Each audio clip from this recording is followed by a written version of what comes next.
No, I'm thinking about love. We were having a conversation the other day about love in fucked up times, you know? And someone had asked me about love in like even during war, and like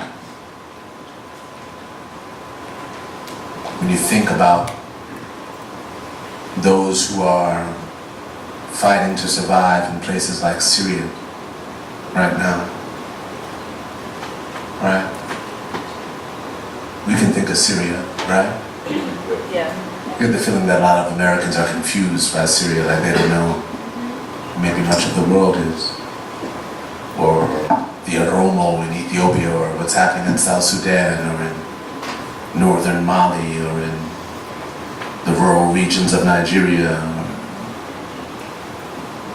right, or in the Ukraine,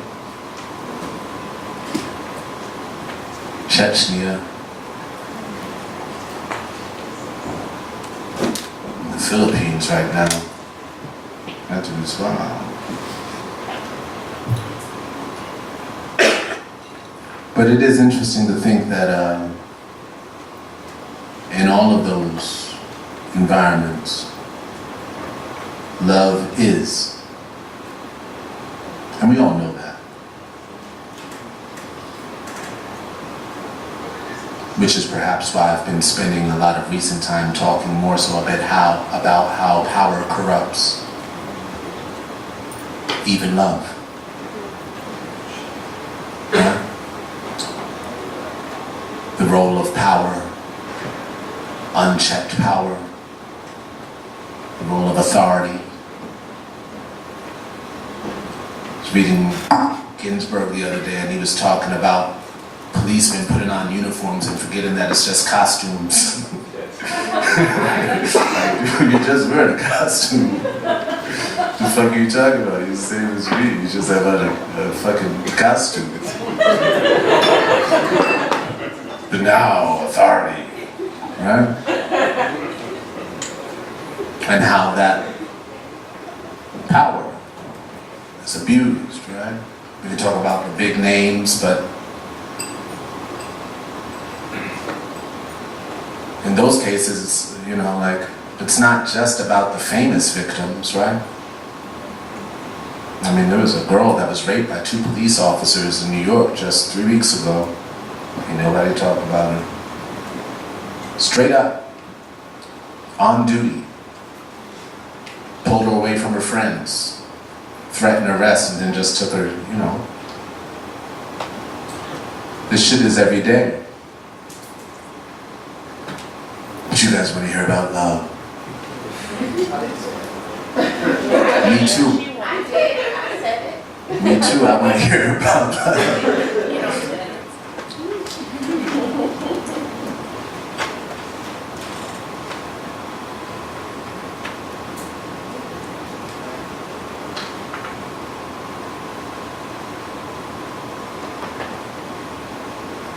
This is a love poem.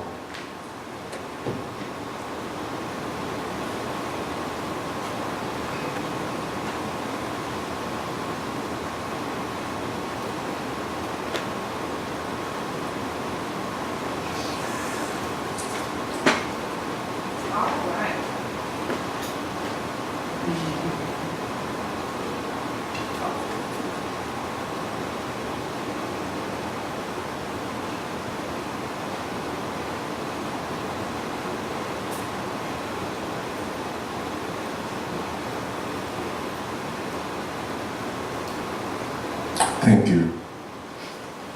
May you all find the courage, the strength, the wherewithal to stomp out the bullshit in this lifetime. And let's do it in this lifetime, right? Yeah. The reason why I say this is because I have a mom who's like 76. As soon as Trump got elected, the first thing I thought of, because my mom's been an activist her whole life, and the first thing I thought of was her. I was like, fucking hell. She's 76 and she's got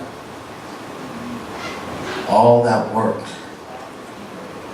all the arrests and progress. And yes, there was some progress in her time, you know, over the years that she's lived. And she knows that it's like, it's on our shoulders and blah, blah, blah, blah. She knows that. And she also knows that sometimes we stand on the shoulders of our ancestors, and sometimes we're forced to stand on their necks. Right? But I'm excited to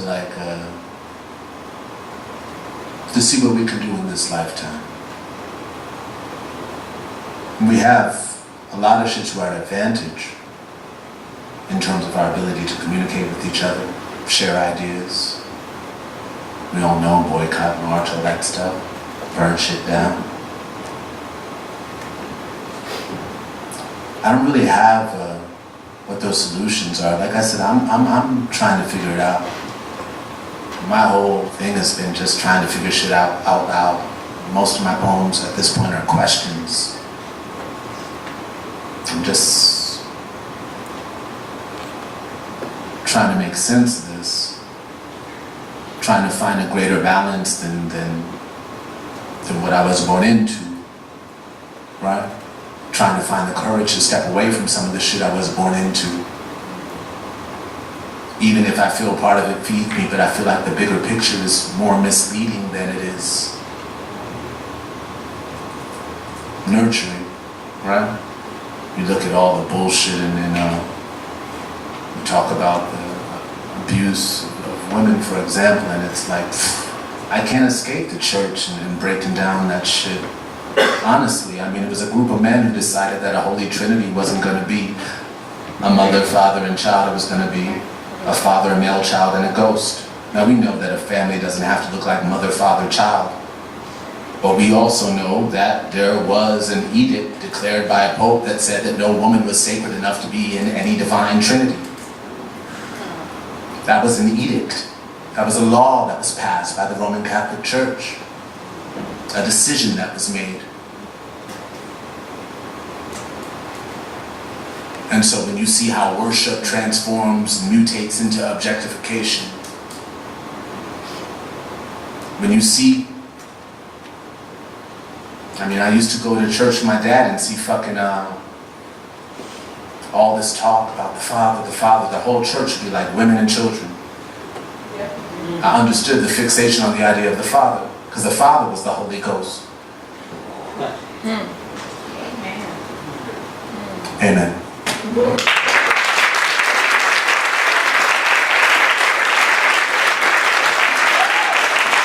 Thank you all.